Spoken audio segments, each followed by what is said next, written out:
love you, and we want you to minister through this service tonight, through everything that we're doing here. It's all about you tonight. It's all about you helping us tonight. All about you speaking to us tonight. God, I want to hear what the Spirit has to say tonight in the Holy Ghost.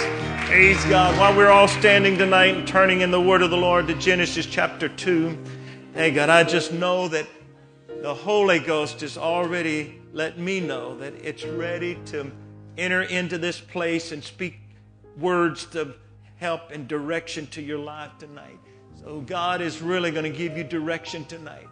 It's going to be up to you to take that direction and go with it. Genesis chapter 2 and verse number 8. And the Lord God planted a garden eastward in Eden, and there he put man whom he had formed. Thank God. Now it's clear that God is interested in mankind and very personal with, and had a very personal relationship with him.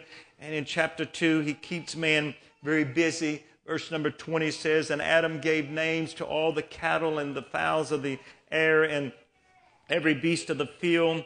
But for Adam, there was not found an helpmate for him. And so God made Eve, gave him unto Adam, and he took the two of them and he put them into this beautiful garden where everything was perfect and that they could ask for.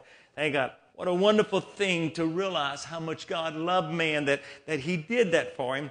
But it got better than that, because in Genesis chapter 3 and verse number 8, it said, and they heard the voice of the Lord walking in the garden in the cool of the day. Thank God. Every day they would hear the voice of God walking in the cool of the day, and they would have fellowship with him. I want to talk to you tonight about knowing his presence. Knowing his presence. Thank God. Some way tonight, I think God has already made us realize that we need to know him. We need to know his presence. Let's just pray. God, I pray for help tonight. Pray for your anointing to be upon us. Some way that what the Holy Ghost is trying to do tonight, that we can just tap into it, that we can receive it. We ask it to be done in Jesus' name. In Jesus' name. Help me tonight, Lord. Thank God. I love you today. Hallelujah. Hallelujah. Lord, I praise you today. I thank you today. Thank you today. Praise God. God bless you. You may be seated. Thank God. I get the impression that there was something that was happening every day. Thank God. It was something that was no doubt looked forward to by Adam and Eve every day, to know that God was going to come and he was going to walk with them. I don't know what happened so that they knew that God was there. I know he was a spirit. Thank God, maybe the wind started blowing. Thank God, maybe the birds started singing. Maybe they felt like there was electricity in the air, but they just knew that the Lord is here. Thank God. He's going to walk with us. And the Lord would walk with them, and he would talk with them. Thank God. It was amazing to see how that one that could be able to enter into his presence and begin to feel all of those wonderful things, that God is just right here, and I'm able to commune with him. And when you're born with five senses. All of us can see, and we can, well, if you're blessed, you can see, you can hear, thank God, you can taste, you can smell, you can feel. That's the five senses, thank God. But we were born with another sense, thank God, and that is that sixth sense. And that sixth sense is what Adam and Eve had the privilege of having when they were able to sense that God was in this place, and they could sense something that only they could sense with this sense that they had. Thank God. And so in the natural, we see, we hear, thank God, and all of those things that go on there. And I think that what would, when you think about your natural senses, what would it be like if you didn't have the ability to see? Thank God. And never could see colors, and never could see the face of the ones you loved, and you could hear their voice, but you could not really know what they really looked like. Colors would just be a concept, but you would not be able to really know what it was to see a blue sky. Thank God. And just as amazing as that is, thank God, if you think about if you had no senses and you were in the world, but the world would still be just like it is, but you would have no ability to know that it was like that, because you couldn't taste, you couldn't see, you couldn't feel. So it was there, but you would not really know it's there. And the tragedy is in the spirit world. Thank God. It's that way. Thank God. It's there, but people can't see spiritually, they can't feel spiritually, they can't hear, they don't have that sixth sense. And so they are not able to really realize that God is here and that God can do anything. Thank God. And so every day that the Spirit would visit with Adam and Eve in the cool of the day, and they were used to it. And it was just a natural thing. It was not uncomfortable. It was not uncommon. They just knew this is the presence of God. Just like I can see today, and I just know it's natural. I should look around and I could see. It was just that natural that they could come in and feel the presence of God. Some way they were made with the ability to know when God was present. That was that sixth sense of being able just to know that God was present. And just like all the other senses, they could recognize when God was present, when it was that moment that we're going to commune with Him. When they sinned, they lost that sixth sense to a great degree. Sin made it different when the presence of God showed up. As the rest of that verse went on to say, thank God, because that day when God came walking, they hid themselves and they were afraid, because no longer was it a joy to be in the presence of God, because the guilt and knowing that they had transgressed, and so they knew that He was present, but it was different.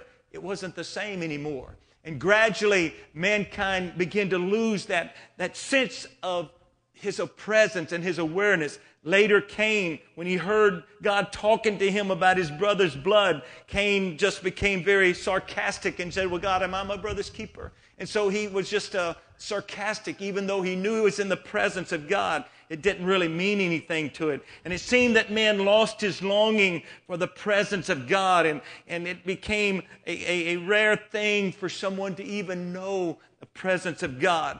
Occasionally there was an Enoch, and then there was a Noah that found grace, and there was Father Abraham. But most part, it was a lost thing, the sixth sense of the presence of God. Man got so out of touch with God that finally God said, I'm just going to destroy all of mankind, because their thoughts are evil continually. And only Noah, thank God for Noah, or none of us would be here, but Noah found grace in the eyes of the Lord, and so it was spared. So after the flood, there were the few that from time to time that tapped into that other world.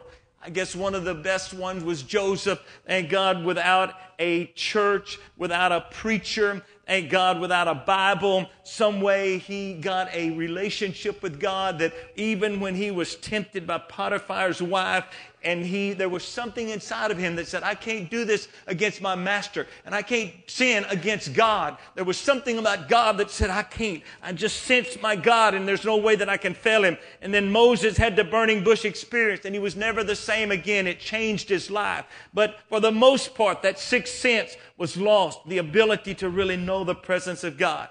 And it was not until Jesus Christ came, and once again we were given the power to really connect with another world, where that we could really, something would be real. And the only way that can happen now is that you have to be born again. Because when you were born in the natural, you weren't born with that sense. Thank God, you had lost it in sin, had lost that sense. And so when Jesus Christ came, He said a man must be born again of the water and of the Spirit. And so you can become, thank God, a pilgrim and a stranger in this world. We're in this natural world, but we're not of this natural world. We're of another world. We're citizens of another world. And now we are in a strange world. Thank God, we know God, thank God, and we find it hard to really understand the world that we live in. I mean, there's things in this world that really I can't understand. Thank God, I can't understand two men wanting to get married. I just can't grasp that. I can't understand two women wanting to get married. I can't wrap my mind around that. I can't understand somebody murdering an unborn baby because they wanted a boy and it's a girl, and so they just aborted. It's not a thing. I don't understand all of that. And so I'm not of this world. I don't think like this world thinks. I don't react to this world. And so the reason is I've got connected with another world, and this world is not my home. I'm just passing through. Thank God. And I don't want to let the cares of this world begin to drag me back into the natural. Thank God, when I have the ability to sense the spiritual and to walk into spiritual things. And so the reason I got connected to another world is that I just understood that I need to know Him. Thank God. And so my good time and their good times are totally different. Praise God. They don't understand my good time. I sure don't understand their good time. Because if having a good time is what they call having a good time, I'm glad I've never had a good time. Praise God. But I'm thankful that I have my good time. Praise God. I know what a good time is. Praise God. And it's hard for me to get anything out of what the world is doing. Praise God. Because I'm connected to another world. But Paul gave us the reason. He said, but the natural man receiveth not the things of God in 1 Corinthians 2:14. But they are spiritually discerned, or they are foolishness unto them. Neither can they know them because they are spiritually discerned. And so really, I recognize the world will never understand me. Thank God, they can't understand why I like to go to church and praise God and shout and talk in tongues and all of that. To them, we're beside ourselves. We got a problem. But I thank God, I'm glad I've got my problem. Praise God, it's a good problem. But we didn't get this when we were first born. We had to get born again. And the only way to get connected with God and to this other world is you've got to be born again. And the only way you can really get into the presence of God is I've got to talk to, it's more than just getting a blessing on Sunday. Some people, they come to church, they just want to get a little feeling. They can go to church, feel something, and hey, I felt something. Thank God. And for some people, it's just a good feeling is all that they're seeking. But I'm talking about repenting of your sins. Thank God. I'm talking about getting baptized in Jesus' name. I'm talking about getting filled with the Holy Ghost. And when you get filled with the Holy Ghost, you become a new creature in Christ Jesus. It's real, and I know it's real. Praise God. It's something beautiful about it. When you get the Holy Ghost, you will know it. Thank God. I can't explain it. I can't really tell you exactly what it is. I can just tell you that I know that I feel it. Thank God. Just like I know the sky is blue and the grass is green, I know when I'm feeling the presence of God, because one day, thank God, I got born again and I got awakened to something.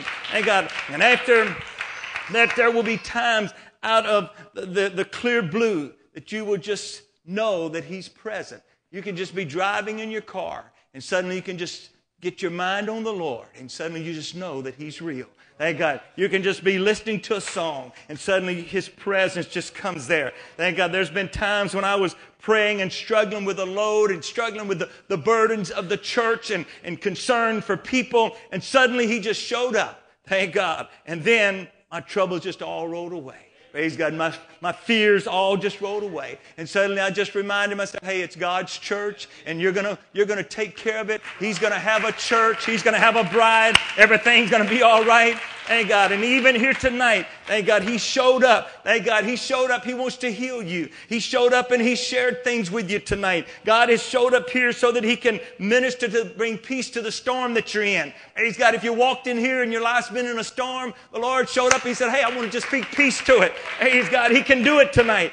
Everything that you have need of is here tonight. You need to realize that you have something that the world doesn't have any clue about. The world doesn't have any way to connect with it. Thank God, you don't get this out of a book. Thank God, you don't get this by going to school. Thank God, you can't get this on a college degree. Praise God. The only way you can get this sense, thank God, the only way you can get this sixth sense is for you to be born again. You have to be born again of the water and of the Spirit. There is no other way to really connect with God unless you get a touch from Him, unless you get born of the Spirit. Because that which is born to flesh is flesh, but that which is born to Spirit is spirit. Thank God. And when you have this sense, you don't hear the way that others hear. You don't see the way that others see. And that is why that some of you tonight, God really is trying to shake you and make you realize, hey, you need to start hearing what the Spirit is saying. And you need to start seeing what the Spirit is doing. Thank God. When the doctor says there's no more hope, thank God. If you are in tune with that other world, thank God, you say, but there still is hope. Praise God. Thank God. When the problems are unsolvable and nobody has an answer for you, you can say, yes, but there's still an answer, because I know a God that is more than able. And so, thank God for what He does. When the servant of the prophet saw all of the enemy host around them, he said, oh, my master, thank God, what shall we do? Because we are completely surrounded and there is no hope and there's no way out. And this mighty army is here to arrest us and bring us into no telling what they're going to do to us. But the man of God said, hey, you don't understand. they that are for us are more than they that are against us. And so he had to pray for him, get his eyes open. And tonight, God is trying to give somebody an eye-opening experience. If you would just open your eyes, everything's not going down. Everything's not really bad. Thank God, things really can be better. God really does have an answer. Thank God, there's a place, thank God, where that you can see what the Spirit is saying and what the Spirit is doing. And I can assure you tonight, God is going to have a victorious church. He's going to have a glorious church. He's going to have a church without spot or wrinkle. You don't have to worry about the church. But I am worried about whether I'm going to be in the church or not. That's my concern, is am I going to be in the church? But if I'm in the church, I'm going to be triumphant. Thank God, we need to understand that the greater is He that's in us than he that's in the world. Praise God. It's all in how you see things. It's all in how you perceive the things, because God is wanting to do mighty things for us. And I feel that after that we have tasted this other world, thank God, we can become dull of hearing. We can become spiritually, our eyes can become dim. And so to speak, we can begin to get the cataracts of the world on us. And often it's because we have gotten so used to the presence of God that really when we come to church, we just take the presence of God for granted. And it almost has to be a tornado come through here for us to say, hey, God's here tonight. Hey, God's been here all the time. God's working all the time. Hey, God, matter of fact, you could bring somebody in here tonight that's never been in a Pentecostal church, and we could have our deadest, boring church. Thank God. And when that service is over, you know what they're going to be saying? Man, I felt something. Wow, I felt something. Thank God. And you're saying, man, hey, it was dead tonight. We didn't have much church because we have become so immune. But I'm telling you, the presence of God is so permeating the air. And there's such a saturation. Thank God. And slowly we lose that connection with the other world. Slowly we just begin to get where that it just takes a whole lot for us to even acknowledge the Lord. Thank God. But it's kind of like what Stan was talking about here tonight. Thank God, every day around your house, around your job, wherever you go, if you would just sense it, He is there, and He really wants to be involved with you during the day. It's not just, I got to get to church. Thank God, I'm glad you want to get to church, but I'm telling you, this is not the only place that you can really begin to feel the presence of God and something can begin to happen. Thank God, often it's because we have gotten so used to the presence of God that we just miss it. Thank God, and that is why that we need to realize that there is a wonderful, wonderful moment that God is trying to create every time we come to church. Thank God. And we must not take the presence of God for granted. Thank God, somewhere you need to just understand, I want to know that He's present, that He's ready to help. Thank God, we can't afford to get where that we are not sensitive to the presence of God, because it's really all about His presence coming into this place that really matters. It's so important that we get into His presence, that we can begin to feel things, and somewhere that we don't, it's really not about any kind of acclimates or who we are or what we are, but it's about just knowing Him. You know, Paul wrote 2/3 of the New Testament. Thank God. It's been said that he is the third most influential man that ever lived, besides Jesus Christ and Muhammad, that Paul in his writings have influenced so many. But if you ask him, what one thing do you want most of all, Paul? What is it that you want more than anything else? And the thing that he would say is, I want to know Him. Thank God, more than anything else. Thank God, I want to know Him. He would say that I want to draw close to Him. Thank God, I want Christ to be formed in me. It's what Paul's writings were all about, that Christ could be formed in me. I want to be crucified with Him, yet that I live, but yet not I live, but Christ lives in me. Thank God, church, what we need more than anything else, thank God, is that sixth sense to be able to sense that God is moving. Sense when you talk to that man on the job. Sense when you meet that neighbor on the street that, hey, they're hungry for God. They're really reaching out for God, and to be able to sense what the Spirit is trying to do. While we're standing tonight, the church, thank God, God is really ready to do some wonderful things in these last days. It is a promise. He's already promised that in the last days, I'm going to do great and mighty things. What He needs is for us to hear what the Spirit is saying. This is a new day. Thank God, God knows what will work in this hour. And that's why we need to plug into the Spirit. Praise God. Maybe what we did yesterday isn't for this generation today, but I'm telling you, God is knows what this generation needs. He knows what will connect and help this generation. And so tonight I hope you will feel the call of what the other world is saying, and I really want to know Him. I really want to connect with Him. And God, I want a fresh touch of that sixth sense that I got when I got the baptism of the Holy Ghost, when I received the Holy Ghost. Hey, God, there was something set afire in me. And God, I want you to do it again. I want to get set on fire again. I want the freshness to come again. Hey, God, I want what would happen tonight, hey, God, if we would just rediscover that place where that it's all about Jesus. It's not about anything else. It's just all about Him. I just want Him to be glorified. I just want to feel Him. I want to touch Him. Thank God. God has your answer tonight. God brought you here. He wanted to do something for you. It started at the very beginning of the service, and here it is. Still, God is reaching for somebody, and He's feeling after somebody, and He said, come on, I want to help you. I want to touch you. Come on, it's no accident you walked in here tonight. Praise God. You know what's been stirring you in the heart, and you ought to thank God that you feel His presence. You ought to thank God that there's been something talking to you on your bed at night. You ought to be thankful that I can still feel it. Thank God I can still sense it. God, but I want to get close to you again. I want to know you tonight. Come on, don't miss your moment. Don't miss this opportunity to step into something good. Just step into something.